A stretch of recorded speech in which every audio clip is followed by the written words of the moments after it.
वज़ीर आज़म की ज़ेर सदारत नेशनल कोऑर्डिनेशन कमेटी का इजलास, आर्मी चीफ समेत दीगर आला हुक्काम की शिरकत। कोरोना वायरस और हुकूमती हिकमत अमली पर तबादला ख्याल। लॉकडाउन में मजीद तौसी या नरमी से मुताल्लिक अहम फैसले होंगे। एक हफ्ते तक हमें आइडिया भी हो जाएगा इसका, क्योंकि हम अपना डेटा प्रोसेस कर रहे हैं। लेकिन जो भी होगा, मैं सिर्फ आपको ये श्योरिटी देना चाहता हूँ कि ये कौम, गवर्नमेंट सब आपके पीछे खड़ी है और इंशाल्लाह आपकी प्रोटेक्शन हमारी नंबर 1 प्रायोरिटी होगी। कोरोना वायरस किस रफ्तार से बढ़ेगा, एक हफ्ते में पता लग जाएगा। वज़ीर आज़म इमरान खान का रावलपिंडी में अस्पताल की इफ्तिताही तकरीब से खिताब। कहा, पूरी कौम और हुकूमत डॉक्टर्स और तिब्बी अमले के साथ है। चीन से आने वाला सामान 4 से 5 रोज में सूबों तक पहुंचा देंगे। मुखय्यर हजरात से फंड्स देने की भी अपील।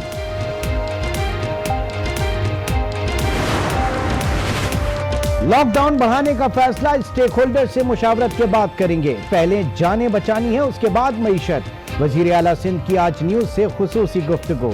कहा, राशन घरों तक पहुंचाने के लिए नादरा से डेटा नहीं मिला। डेटा बर वक्त मिला तो मुश्किलात पर काबू पा लेंगे।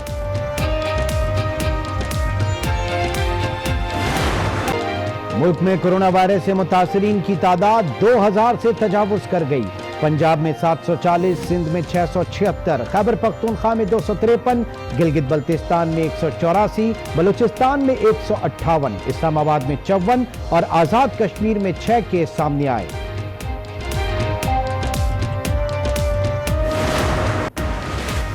कोरोना के खिलाफ जंग में 26 पाकिस्तानी जिंदगी की बाजी हार गए। 10 मरीजों की हालत इंतहाई तशवीशनाक। अब तक 82 मरीज मुकम्मल सेहतियाब होकर घरों को जा चुके हैं। कोरोना के फैलाव का खतरा, इस्लामाबाद में हेल्थ इमरजेंसी नाफिज। वजारत हेल्थ सर्विसेज ने नई एडवाइजरी जारी कर दी। डॉक्टर्स और पैरामेडिकल स्टाफ की छुट्टियां मनसूख। तमाम वफाकी अस्पतालों की ओपीडी सर्विसेज बंद। पंजाब का बड़ा इक़दाम, एक्सपो सेंटर लाहौर में फील्ड अस्पताल तैयार। वजीर आला पंजाब उस्मान बुज़दार ने इफ्तिताह कर दिया। कहते हैं सूबे में 8 नई लैब बनाएंगे। 62 करोड़ रुपए के फंड्स जारी कर दिए।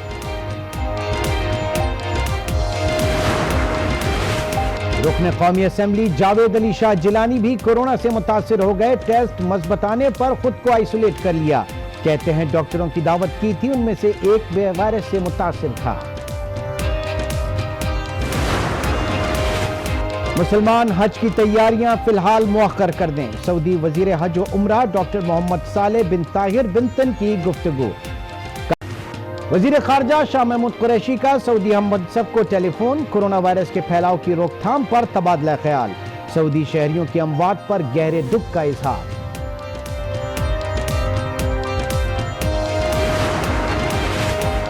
कोरोना के बाइस कैदियों की रिहाई कानून के मुताबिक नहीं, किसी बादशाह ने फरमान जारी किया है। सुप्रीम कोर्ट का सिंध हाई कोर्ट पर बरहमी का इजहार। कराची में जमानत होते ही डकैतियां शुरू हो गईं। लॉकडाउन से करप्शन का धंधा बंद हो गया है, चीफ जस्टिस के रिमार्क्स। जेलों में गुंजाइश और कैदियों की तफसील तलब। डॉक्टर्स की खाली असामियों पर भी जवाब मांग लिया।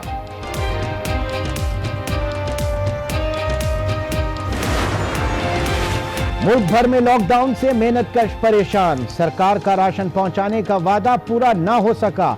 गरीब और दिहाड़ीदार तबका फाके करने लगा। लॉकडाउन में लाहौर में आटे की किल्लत, यूटिलिटी स्टोर्स पर भी दस्तयाब नहीं। पेशावर में अशियाए जरूरिया महंगी। 20 किलो आटा 1100 रुपए, चीनी 85 रुपए किलो। दालों पर 70 रुपए बढ़ा दिए गए। अवाम की दुहाई। जमा से आए हैं, हमें आटा उधर से भी नहीं मिला, इधर से भी नहीं मिला, चीनी भी नहीं मिली। जो दे रहा है 350 का 5 किलो आटा दे रहे हैं।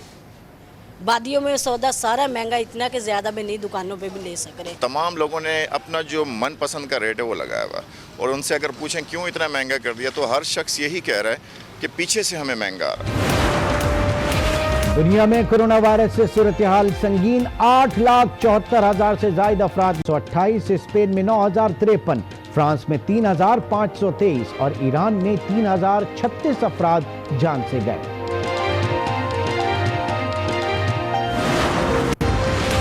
भारतीय खुफिया एजेंसी रॉ के मुबैना एजेंट्स के इंकशाफात। सिक्योरिटी फोर्सेस का जामे कराची के दफ्तर में छापा। असलहा, कंप्यूटर और नफरत अंगेज लिटरेचर बरामद। खैरपुर में जायदाद के तनाज़े पर गोलियां चल गईं। 6 सगे भाई आपस में लड़ पड़े। फायरिंग से एक भाई हलाक, एक बच्ची जख्मी हो गई। अस्सलाम वालेकुम नाजरीन, कोविड-19 या कोरोना वायरस ने इस वक्त पूरी दुनिया को अपने लपेट में ले लिया। पूरी दुनिया आलमी मईशत को हिला के रख दिया, मईशत की चूल्हे हिला के रख दी हैं। और एक जानिब आप देख रहे हैं कि जो डेवलप्ड कंट्रीज हैं, तरक्की याफ्ता ममालिक हैं, वो इस वक्त परेशान हैं, भौचाल आ चुका है वहां पर। तो हम जैसे तरक्की पजीर ममालिक की क्या सूरत हाल होगी, जो डेवलपिंग इकोनॉमीज जो हैं उनको कितना ज्यादा इससे खतरा होगा। इसका जाहिर है कि पाकिस्तान में बर वक्त इसके हवाले से इक़दाम किए गए, वफाकी सतह पे भी और सूबाई सतह पे भी। सिंध हुकूमत बहुत ज़्यादा इस पे फ्रंट फुट पर रही और अल्हम्दुलिल्लाह इस वक्त हम देख रहे हैं कि पाकिस्तान में कंट्रोल में है। जो वज़ीर आज़म पाकिस्तान इमरान खान कौम से जिस तरीके से खिताब फरमा रहे हैं और उनको बार बार इसी बात का कहा जा रहा है, कौम को बता रहे हैं कि घबराना नहीं है, इस मुश्किल वक्त में लड़ना, एक फाइटिंग स्पिरिट होनी चाहिए, इसका मुकाबला करना है। इसी हवाले से वॉर फिटिंग के ऊपर काम हो रहा है। एक फेडरल गवर्नमेंट की तरफ से भी एक फंड बना, वजीर आजम corona relief fund. Provincial government ने भी, सिंध गवर्नमेंट ने भी एक फंड बनाया है। जाहिर के माली वसाइल हमें दरकार होंगे। और वजीर आजम का जो खिताब परसों था उसमें जब उन्होंने ऐलान किया कि उन्होंने हवाला दिया कि अमरीका में इस वक्त जो है 2000 अरब का फंड जो है उन्होंने दिया गया। पाकिस्तान में 8 अरब डॉलर मसावी जो है हमने फंड रिलीज किया। तकरीबन 1200 अरब रुपए का ये फंड है। और इस फंड के अंदर मजीद जो इस वक्त कोरोना से मुतासरीन होने वालों को जो बेल आउट किया जाएगा। नाउ दूसरी जानिब प्राइम मिनिस्टर कोरोना फंड जो है वो भी उन्होंने बनाया और उस फंड में ज्यादा से ज्यादा आवाम से अपील की है कि वो अपने एहतियात दें, वो अपना चंदा जो है इसमें दें। और साथ ही साथ ये भी कहा गया कि इस फंड में पार्टिसिपेट करने वालों से उनका सोर्स ऑफ इनकम नहीं पूछा जाएगा, जराए आमदन उनसे नहीं पूछा जाएगा। दूसरी चीज कि चंदा देने वालों को टैक्स बेनिफिट भी दिया जाएगा। थोड़ा सा जरा इसे समझने की कोशिश करते हैं, क्योंकि जो हालात हैं उसमें किस हद तक ये कामयाब हो सकता है। इस वक्त माहिर टैक्स उमूर अशफाक तोला साहब इस वक्त हमारे साथ मौजूद हैं। तोला साहब, बहुत बहुत शुक्र करने का। प्राइम मिनिस्टर ने एक बार फिर एक फंड बनाया और इस मरतबा ये फंड जो है prime minister fund for corona relief के लिए बनाया गया। इसकी मालियत जो कही जा रही है कि जितनी ज्यादा से ज्यादा पाकिस्तानी कौम, चाहे वो पाकिस्तान में हो या पाकिस्तान से बाहर हो, इसमें पार्टिसिपेट करे, इसमें जो है वो चंदा दे।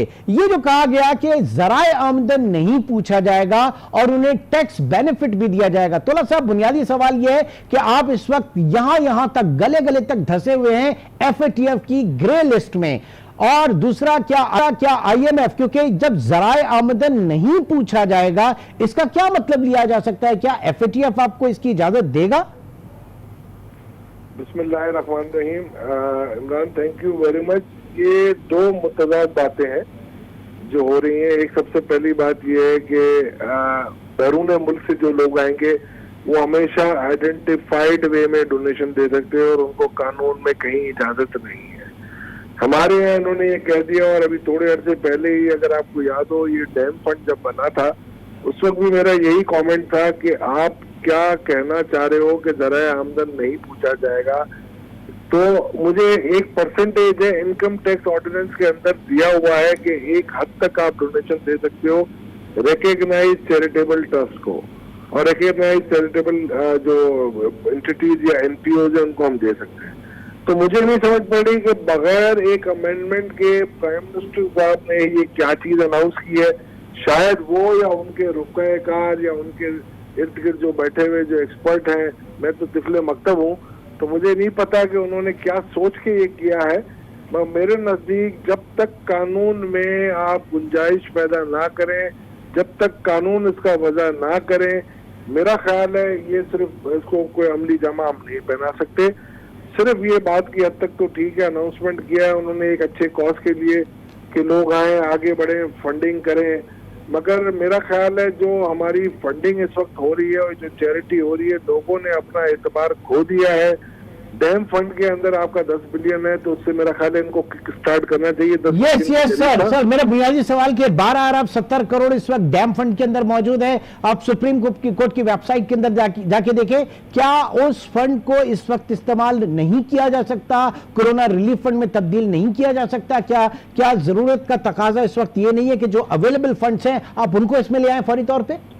मैं सर ये समझता हूँ कि चले आप इसमें तो 12 अरब 70 करोड़ तो आपने जो बताया ना, इसके ऊपर इसके इंटरेस्ट भी बाकी होगा, तो ये 15-16 अरब के करीब पहुंच जाएगा।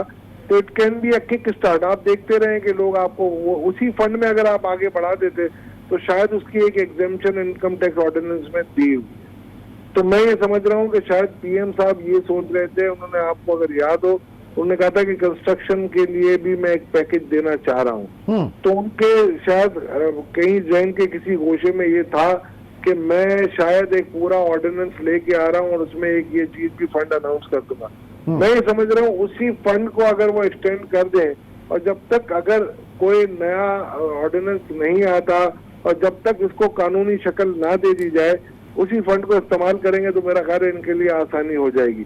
दूसरी बात यह है कि FATF किस नजर से ये देखता है, मैं नहीं समझता कि ऐसा कोई डोनेशन आएगा कि जिससे कोई सोर्स नहीं पूछा जाएगा, बिकॉज क्या आप डोनेशन आना तो बात की बात है, पहले तो आप उनको एक विंडो दे रहे हैं ना, मैं तो सिर्फ विंडो की बात कर रहा हूँ, फंड आए ना आए वो एक अलग चीज है।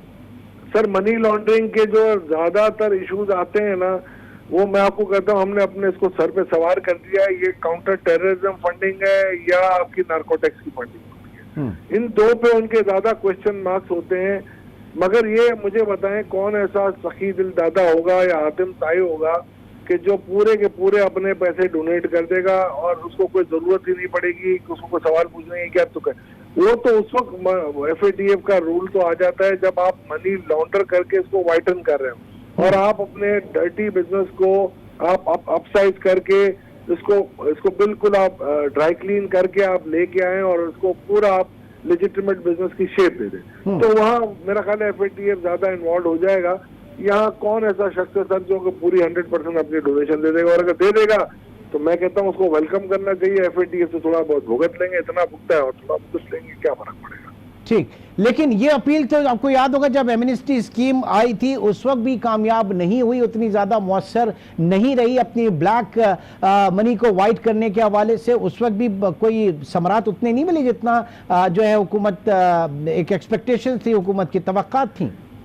देखिए मैं आपको एक चीज आज थोड़ी सी इसको आर्काइव में लेके जाता हूँ। ये एमनेस्टी स्कीम का मकसद कभी भी एमनेस्टी स्कीम नहीं था। एमनेस्टी स्कीम की शुरुआत हुई है 2014 से। अगर शायद मेरा ख्याल है किसी के इल्म में नहीं होगा, क्योंकि यहाँ पर आपके यहाँ सूडो इंटेलेक्चुअल ज्यादा है और उनको कुछ शायद पता नहीं होता और वो आके प्रोग्रामों में बैठ के एक्सपर्ट बन के बातें कर रहे होते हैं। जब आपने म्यूचुअल लीगल असिस्टेंस के बारे में आपने अपने लॉ में, इनकम टैक्स ऑर्डिनेंस में, सेल्स टैक्स एक्ट में और फेडरल एक्साइज और कस्टम्स एक्ट में जब हमने डाले हैं तो उस वक्त से इसकी बुनियाद पड़ चुकी थी, क्योंकि हम एग्री कर चुके थे कि हम OECD के उसमें पैरामीटर में और एक इनके बैंड में आना चाह रहे हैं। उस वक्त हमने ये पहले कह दिया था कि इनके बैंड से आने से पहले हमें एक एमनेस्टी देनी है, और मैं आज I am honoured to be part of that team जिसने ये काम किया, जिसकी वजह से आज पाकिस्तान की टैक्स की बुनियादें जो हैं वो मजबूत हैं। इसके बाद 17 और 18 के बाद जो भी चेंजेस आई हैं उन्होंने इसकी शक्ल को बिगाड़ दिया है। और मैं कह सकता हूँ दावे के साथ ये जो नाकामी पे दर पे नाकामी हो रही है, इसकी वजह भी यही है कि वो जो शक्लें बिगाड़ी गई हैं इस टैक्स लॉ की, उसका खुमियादा आज हम भुगत रहे हैं। और ये FBR जो हमारा एक लाइफ ब्लड होता था, आज सिक्योरिटी रिस्क बन गया। एमनेस्टी स्कीम के अंदर जब हमने ये तय किया था कि आप डिक्लेयर करें, आपने देखा होगा ये दिसंबर 2016 में ये हो चुकी थी और तय पा चुका था कि एमनेस्टी का खद्दोखाल क्या होगा। आपके ही अखबार में, बिजनेस रिकॉर्डर में मेरा आर्टिकल अक्टूबर में छपा था 2016 में, डिटेल इसके ऊपर अपना फॉरेन एसेट्स के ऊपर आप बुलेट टू बाइट, ठीक है ना जी। और इसमें काफी डिटेल में मैंने इसको जिक्र किया था। उस वक्त की हमने इंडियन एमनेस्टी को, उस वक्त की हमने आपकी इंडोनेशियन एमनेस्टी को पूरा थ्रेड बेयर हमने डिस्कस किया था, और पाकिस्तानी एक मॉडल हमने एक इसको स्पिन आउट किया था कि देखें कि रोल लोगों का क्या रुझान आता है। उस वक्त बड़ा पॉजिटिव रुझान था। मगर जब बाद में आपने देखा होगा 17 में जो पॉलिटिकल इंस्टेबिलिटी आई, उसकी वजह से वो बिल्कुल डी शेप हो गई। और जब 18 में ये आई तो आपको ये पता होगा कि पॉलिटिकल चेंज की तरफ जब कंट्री जा रहा था तो लोगों का एतबार ही नहीं था कि क्या वो हुकूमत हमें एमनेस्टी दे रही है जो वापस आएगी भी कि नहीं, क्या इनका क्या हुआ वादा आने वाली हुकूमत निभाएगी कि नहीं। ये दो बहुत बड़े फैक्टर्स थे। और तीसरा ये था कि जो एमनेस्टी को बाद में अगर आप देखेंगे 1 महीना जो एक्सटेंड किया हमारे केयर टेकर मैडम ने, वो मेरा ख्याल है नॉन सीरियस एटीट्यूड के साथ किया और उसमें मेरा ख्याल है बनने की बजाय हमने बिगाड़ कर दिया। अच्छा, दूसरी वो एमनेस्टी किल हो गई, लोगों के जहन से डरो खौफ निकल गया। मगर मैं आपको बता देता हूँ कि ये एमनेस्टी आपकी कामयाब गई थी, फॉरेन एसेट्स के हवाले से काफी कामयाब गई थी। जब दूसरी एमनेस्टी आई और पहली एमनेस्टी के बाद लोगों को डरो खौफ नहीं रहा तो दूसरी एमनेस्टी में ये हुआ कि आपने जो टर्म्स एंड कंडीशन दिए थे वो वायबल थे ही नहीं। मगर उस एमनेस्टी में हमने खौफ इतना क्रिएट कर दिया था कि गब्बर सिंह कहा कि जी हम गब्बर सिंह हो जाएंगे, अब आपको मारेंगे। तो उसके बाद उन्होंने छोटे छोटे परचूनिये जो थे ना 50 लाख 1 करोड़ वाला, और वो हमने सारे डिक्लेरेशन दिलवाए और हमने एक तख्त पहन दिया और एक ताज बना लिया। अब अशफाक तोला साहब ये सुन लें अभी, ये सुन लें इसको।